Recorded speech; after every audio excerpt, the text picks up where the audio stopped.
Hi hello ನಮಸ್ಕಾರ. ಇವತ್ತು ನಾವು ಉಡುಪಿಗೆ ಹೋಗ್ತಿದ್ದೇವೆ. ಯಾಕಂತ ವಿಡಿಯೋ ಫುಲ್ ನೋಡ್ತೀರಿ, ಬನ್ನಿ ಹೋಗುವ. ನೋಡಿ ಅಮ್ಮ ಮತ್ತು ಅಪ್ಪ ಹೇಗೆ ರೆಡಿಯಾಗಿದ್ದಾರೆ. ಇಬ್ಬರು ಮ್ಯಾಚಿಂಗ್ ಹಾಕಿದ್ದಾರೆ. ನಾನು ಮ್ಯಾಚಿಂಗ್, ತಮ್ಮ ಮಾತ್ರ ಆರೆಂಜ್ ಹಾಕಿದ್ದಾನೆ.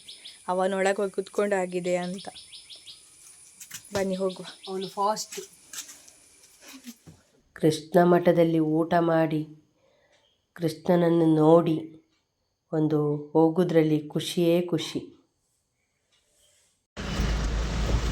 ಓನಿಶಾಲೆ ಊಟ ಮಾಡಿ ಈಗ ಹೊರಡ್ತಾ ಇದ್ದೇವೆ ದೇವಸ್ಥಾನದಿಂದ.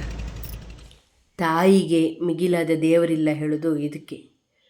ನಾನು ಯಾಕೆ ಈ ವಿಷಯ ಹೇಳ್ತಿದ್ದೇನೆ ಅಂದರೆ, ನನಗೆ ಥೈರಾಯ್ಡ್ ಆಪ್ರೇಷನ್ ಆದಾಗ ಅಮ್ಮ ಒಂದು ಹರಕೆ ಹೇಳಿಕೊಂಡ್ರು. ಅದನ್ನು ನೆರವೇರಿಸ್ಬೇಕಂತವೇ ನಾವೀಗ ಈ ದೇವಸ್ಥಾನಕ್ಕೆ ಬಂದದ್ದು. ದೇವಸ್ಥಾನಕ್ಕೆ ಬರುವಾಗ ನಾವು ಒಬ್ಬರು ಬರಬಾರ್ದಂತೆ, ನಮ್ಮ ಜೊತೆ ನಮ್ಮ ಆತ್ಮೀಯರನ್ನು ಕರ್ಕೊಂಬರ್ಬೇಕಂತೆ. ಹಾಗೆ ಅಮ್ಮನ ತಂಗಿ ಇಬ್ಬರು ಮತ್ತು ನನ್ನ ಅತ್ತಿಗೆ, ಅಣ್ಣ, ಅಮ್ಮ ಎಲ್ಲ ಬಂದರು.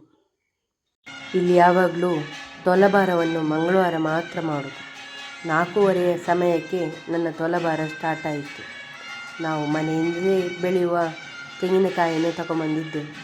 ಮತ್ತು ಇಲ್ಲಿ ಸ್ವಸ್ತಿಕ ಅಕ್ಕಿಯನ್ನೇ ಅವರು ಉಪಯೋಗಿಸುವ ಕಾರಣ ಅದನ್ನೇ ತಗೊಂಬರ್ಲಿಕ್ಕೆ ಹೇಳಿದರು ಅಂಗಡಿಯಿಂದ. ಹಾಗೆ ತಗೊಂಬಂದೆವು. ಸ್ವಲ್ಪ ಜಾಸ್ತಿಯೇ ತಗೊಂಬಂದೆವು, ಎಲ್ಲಾದರೆ ಕಮ್ಮಿ ಆದರೆ.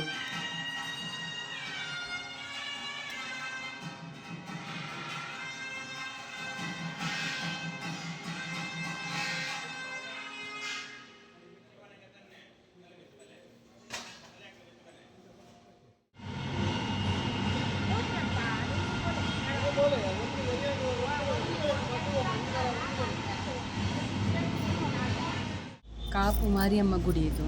ಇಲ್ಲಿ ನನ್ನ ಮೊದಲ ತೊಲಭಾರ ಆಯಿತು. ತೊಲಭಾರ ಆಗೋ ಸ್ವಲ್ಪ ರೋಮಾಂಚನ ಆಯಿತು. ಮತ್ತು ಅಲ್ಲಿ ದೇವಿಯೆಲ್ಲ ವೀಡಿಯೋ ಎಲ್ಲ ಮಾಡಲಿಕ್ಕಿಲ್ಲ ಹೇಳಿದ ಮೇಲೆ ಯಾಕೆ ನಾವು ಮಾಡಿ ಅದನ್ನೆಲ್ಲ ಸುಮ್ಮನೆ ಕಿರಿಕಿರಿ ಆಗಬೇಕು. ಹಾಗೆ ನಾನೀಗ ಬಾಯಲ್ಲೇ ಹೇಳ್ತಿದ್ದೇನೆ.